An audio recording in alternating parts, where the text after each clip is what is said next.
দারুণ একটি সুখবর, ইলেকট্রিক্যাল ডিপার্টমেন্টের তরফ থেকে নতুন নিয়োগ বিজ্ঞপ্তি প্রকাশিত করা হয়েছে, যেখানে ৩,০০০ লোকেশনে এদের বিভিন্ন প্রজেক্টে কিন্তু কাজ হয়।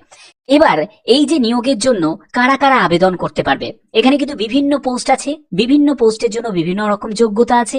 এবং এখানে আরেকটি কথা তোমাদের বলে রাখি, তুমি যদি একজন SC/ST ক্যান্ডিডেট হয়ে থাকো, তুমি যদি একজন PWBD ক্যান্ডিডেট হয়ে থাকো, তোমার কিন্তু কোনো রকম আবেদন মূল্য কিন্তু লাগবে না, কোনো আবেদন মূল্য লাগবে না। এবং এই যে নিয়োগটি সম্পূর্ণ all over India basis recruitment হচ্ছে, এবং এখানে যে কোনো জেলা যে কোনো রাজ্য থেকে আবেদন করবে, এবং সম্পূর্ণ কিন্তু নিয়োগটি স্টেট ওয়াইজ হবে। যে স্টেটে তুমি অ্যাপ্লাই করবে সেই স্টেটেই কিন্তু তোমাদের পোস্টিং হয়ে যাবে। তো সম্পূর্ণ বিস্তারিত তথ্য এই ভিডিওর মাধ্যমে থাকছে, কারণ তোমরা জানো ভদ্রসর স্টাডি সেন্টার মানেই নতুন কোনো আপডেট, নতুন কোনো চাকরি বিজ্ঞপ্তি। তো চলো মূল ভিডিওতে চলে যাচ্ছি। তো বন্ধুরা, আমি পিডিএফটা ওপেন করে নিয়েছি। এখানে তোমরা দেখো, তোমাদের প্রথমে আমি লোকেশনগুলো আগে বুঝিয়ে দিই। দেখো, এখানে যেমন নর্দার্ন রিজিয়ন তোমরা দেখতে পাচ্ছ, এই নর্দার্ন রিজিয়নে তোমরা যে যে স্টেটে তোমরা অ্যাপ্লাই করবে, যে স্টেট থেকে তুমি বিলং করছো সেই স্টেটে যদি তুমি অ্যাপ্লাই করো, তাহলে সেখানে কিন্তু তোমাদের পোস্টিং হয়ে যাবে। এবার এই স্টেটের মধ্যে যে বিভিন্ন জেলা আছে সেই জেলাতে কিন্তু তোমাদের পোস্টিং হবে। এখানে যেমন তোমাদের ইস্টার্ন রিজিয়ন 1 দেখতে পাচ্ছ, বিহার ঝাড়খণ্ড থেকে যারা আছে তারা অ্যাপ্লাই করবে। তারপরে ইস্টার্ন রিজিয়ন 2 দেখতে পাচ্ছ, এখানে ওয়েস্ট বেঙ্গল, তুমি ওয়েস্ট বেঙ্গল স্টেট থেকে যদি বিলং করো, তাহলে ওয়েস্ট বেঙ্গল স্টেটের মধ্যে যতগুলো তোমাদের ডিস্ট্রিক্ট আছে, যে যে ডিস্ট্রিক্টে এদের প্রজেক্টে কাজ হয় সেখানে কিন্তু তোমাদের নিয়োগ হবে। ঠিক আছে, যারা সিকিম থেকে তারা কিন্তু তোমাদের ইস্টার্ন রিজিয়ন 2। এবার এটাও কিন্তু তোমাদের অনলাইন যখন তুমি আবেদন করবে, এই অনলাইন আবেদন করার সময় তোমাদের কিন্তু এইরকম সিলেকশন তোমরা করতে পারবে। ঠিক আছে, তোমরা সিলেক্ট করতে পারবে তোমরা কোন রিজিয়নে আবেদন করছো। তুমি যদি ইস্টার্ন রিজিয়ন 2 সিলেক্ট করো, তাহলে তোমাদের ওয়েস্ট বেঙ্গলে পোস্টিং হয়ে যাবে। ঠিক আছে, এবার দেখো, যারা যারা আমার নর্থ ইস্টার্ন রিজিয়ন থেকে আমার ভিডিও দেখো, মানে আসাম থেকে বা ত্রিপুরা থেকে, তোমাদের দেখতে পাচ্ছ এখানে আসামের জন্য আছে। আবার দেখো, যারা ত্রিপুরা স্টেটেও কিন্তু তোমাদের জব লোকেশন হয়ে যাবে। এবার এখানে তোমাদের এই রকম কিন্তু ব্যাপারটা এখানে ক্লিয়ার করা আছে। এদের কিন্তু যে লোকেশন আছে, যে এদের টোটাল ৩,০০০ লোকেশনে কিন্তু এদের প্রজেক্টে কাজ হয়। ঠিক আছে, আচ্ছা, এবার দেখো যে তোমাদের ইম্পর্টেন্ট ডেটস যেটা দেওয়া হয়েছে সেটা হচ্ছে opening date, online submission of application, online payment of application fees, অর্থাৎ আবেদন মূল্য জমা করা বা তোমাদের আবেদন শুরু করা, সেটা কিন্তু সম্পূর্ণ তোমাদের 22শে অক্টোবর থেকে শুরু হয়ে গেছে। এবং ক্লোজিং ডেট অনলাইন সাবমিশন এবং অনলাইন অ্যাপ্লিকেশন ফিজ সেটা হচ্ছে 12ই নভেম্বর 2024। ঠিক আছে, এর মধ্যে তোমাদের কিন্তু সম্পূর্ণ অ্যাপ্লিকেশন প্রসেস এবং পেমেন্ট সেটা কিন্তু তোমাদের করে দিতে হবে। এবার তোমাদের কিন্তু পরবর্তী যেটি বলা হচ্ছে সেটা হচ্ছে তোমাদের এখানে কিন্তু রিটিন একটা এক্সাম হবে। তো এই রিটিন টেস্টের যে ডেট সেটা কিন্তু এই বছর আর থাকছে না, সেটা কিন্তু জানুয়ারি ফেব্রুয়ারি মাসে কিন্তু তোমাদের রিটিন যে এক্সামের ডেট কিন্তু তোমাদের থাকছে। ঠিক আছে, সেই সময় তোমাদের এক্সামের জন্য নিজেকে প্রস্তুত করে নিতে হবে যদি তোমরা এখানে অ্যাপ্লাই করো। ওকে, এবার দেখো যে তোমাদের কোথায় কোথায় তোমাদের এই যে এক্সাম সেন্টার কোথায় কোথায় পড়বে। দেখো, তোমরা যে রিজিয়ন থেকে আবেদন করবে সেই রিজিয়নেই কিন্তু তোমাদের এক্সাম সেন্টার পড়বে। যেমন হচ্ছে ইস্টার্ন রিজিয়ন 2 থেকে যারা সিলেক্ট করবে, তোমাদের কিন্তু কলকাতা, শিলিগুড়ি এই সব জায়গায় কিন্তু তোমাদের এক্সাম সেন্টার কিন্তু পড়বে।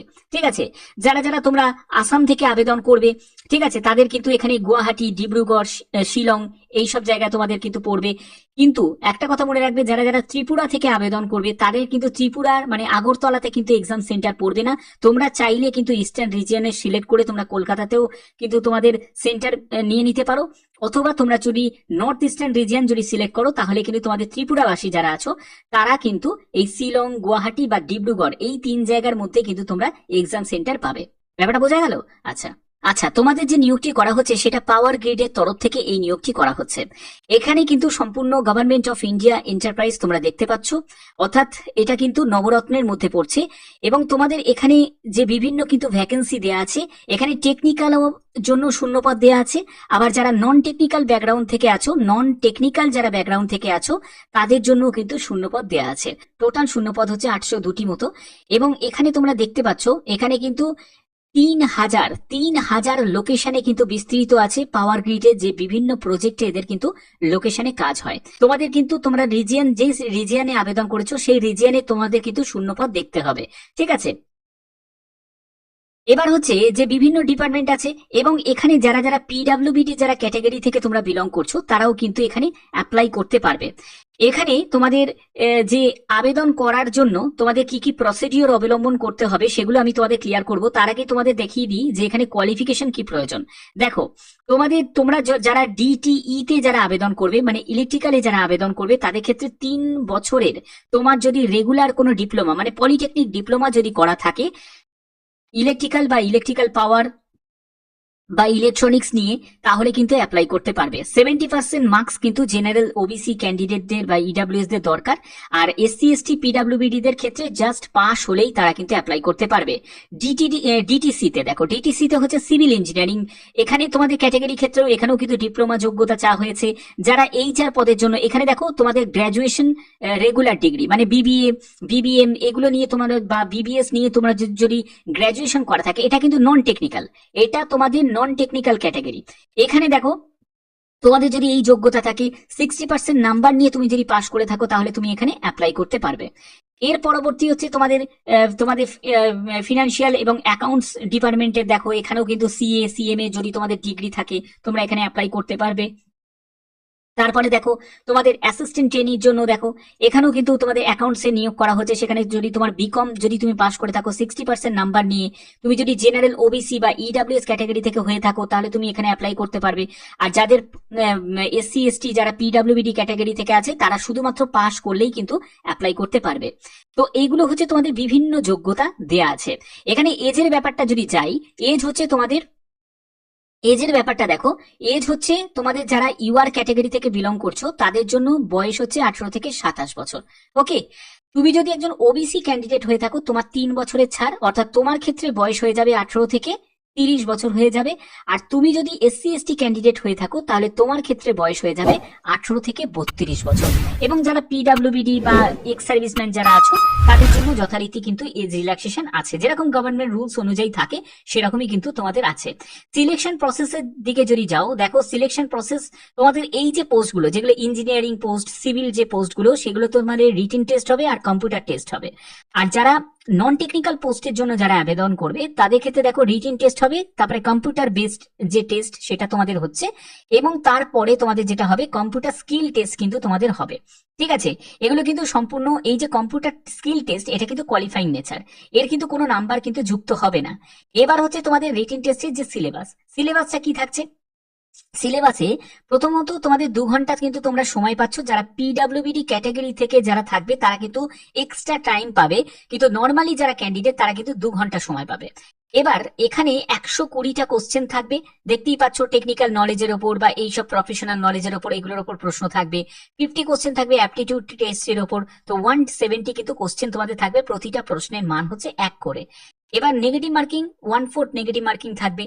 ঠিক আছে, এবার হচ্ছে যারা যারা তোমরা নন টেকনিক্যাল পোস্টের জন্য যারা আবেদন করবে, তাদের জন্য কিন্তু তোমাদের এখানে দেখো, এখানে কিন্তু কত পার্সেন্টেজ মার্কস পেলে তোমরা কিন্তু পরবর্তী রাউন্ডে যেতে পারবে, সেগুলো কিন্তু এখানে ক্লিয়ার করা আছে।